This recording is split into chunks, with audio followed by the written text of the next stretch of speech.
kembali lagi di Cerita Cinta Channel. Jangan lupa like, comment, and subscribe ya. Terima kasih. Seminggu berlalu. Basma merapikan tempat tidurnya. Pagi ini hari terakhir ke sekolah. Besok adalah hari pembagian raport.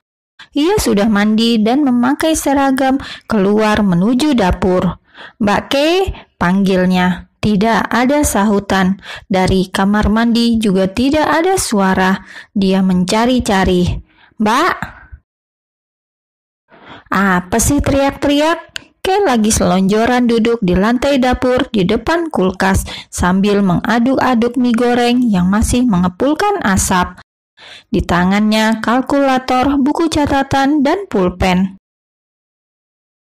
"Mbak ini kenapa duduk di situ?" Basma mengambil mangkok mie, merebut buku dan kalkulator, lalu meletakkannya di meja. Kay hanya mengekor di belakangnya, mulutnya masih komat-kamit menghitung.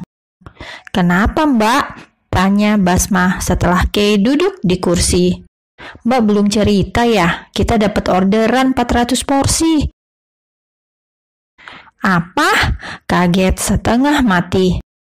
"Masih seminggu lagi kok, 400 porsi, tapi setiap porsinya isinya cuma 3, tapi mintanya dihidangkan dengan mangkok kaca sama sendok garpu, jadi dihitungnya tetap 20 ribuan, nanti kita dapat untung juga dari mangkok sama garpunya." Basma hanya menganggukkan kepala saja. Perusahaan Adiguna Group, siapa yang tidak tahu perusahaan ini? "Apa?" Beneran kaget. Mulut Basma penuh berisi mie, berdecak tidak percaya. "Haha, Mbak yakin kamu juga tidak percaya kan? Mbak juga tidak percaya tadinya, tapi Mbak bahkan berteman sama sekretaris CEO Grand Mall." Kay tertawa-tawa penuh kebanggaan. Ia mencoret-coret kertas.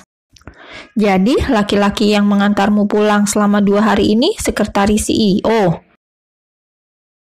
"Ah, bukan dia. Dia itu cuma langganan di minimarket saja. Memang sih dia berteman juga sama Kak Anjas, tapi Mbak tidak tahu dia kerja di mana." "Jadi Kak Anjas itu siapa?" "Ya, dia itu sekretarisnya CEO. Bukan yang mengantar Mbak. Yang mengantar Mbak itu namanya Bian." Basma hanya bergumam, tapi gumaman tidak suka dengan alasan yang ia sendiri yang tahu. Diperhatikannya kakak perempuan di depannya. Dia tenggelam dengan dunianya sendiri sekarang. Lihat, dia bahkan tersenyum hanya karena sarapan mie instan. Kejadian semalam kembali mampir di ingatan.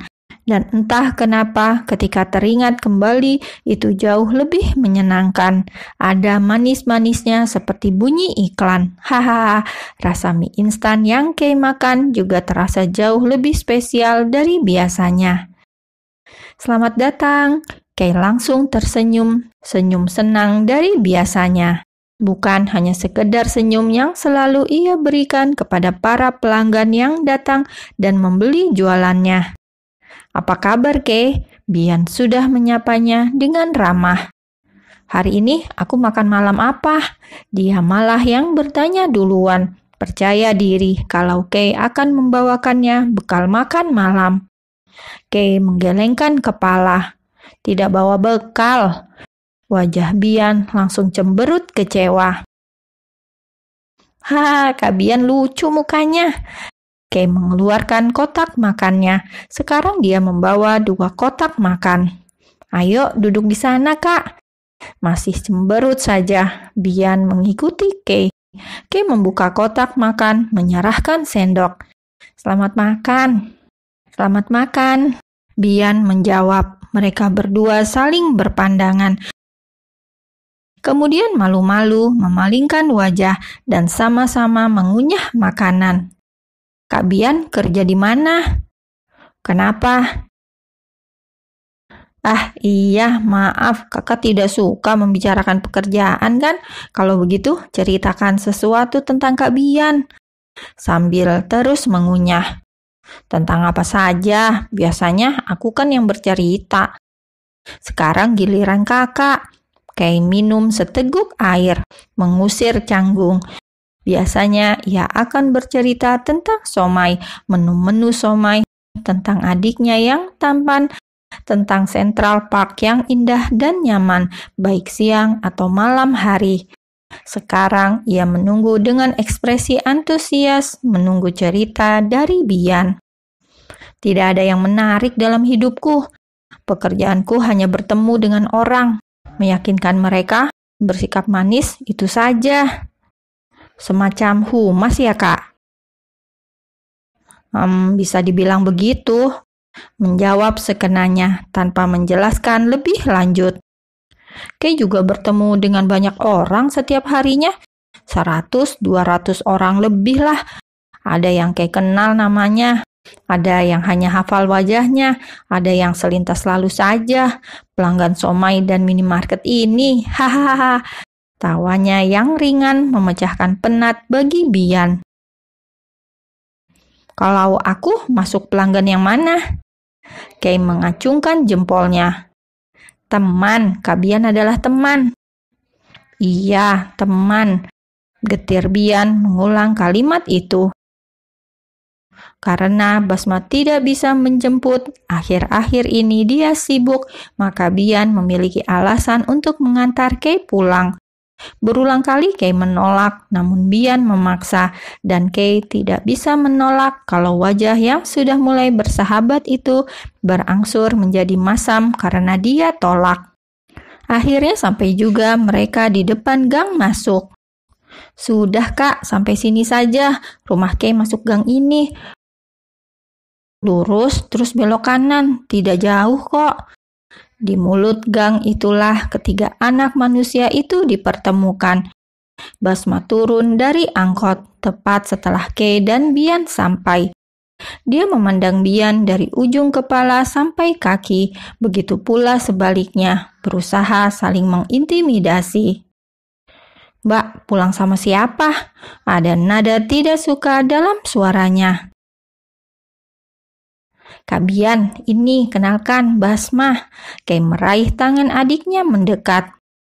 Kalau begitu, aku pergi dulu Kay. Adikmu juga sudah pulang kan? Langsung pergi begitu saja, bahkan tanpa menoleh pada Basma. Dulu dia pun mendapat perlakuan semacam ini oleh Bian. Jadi Kay mencoba menghibur diri. Mungkin memang seperti itulah sifat Bian kepada orang yang belum dikenalnya.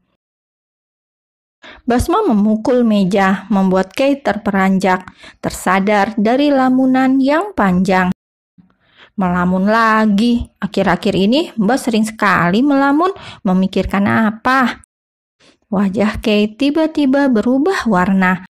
Ia buru-buru menghabiskan mie gorengnya, tidak menjawab. Sementara Basma sudah habis dari tadi.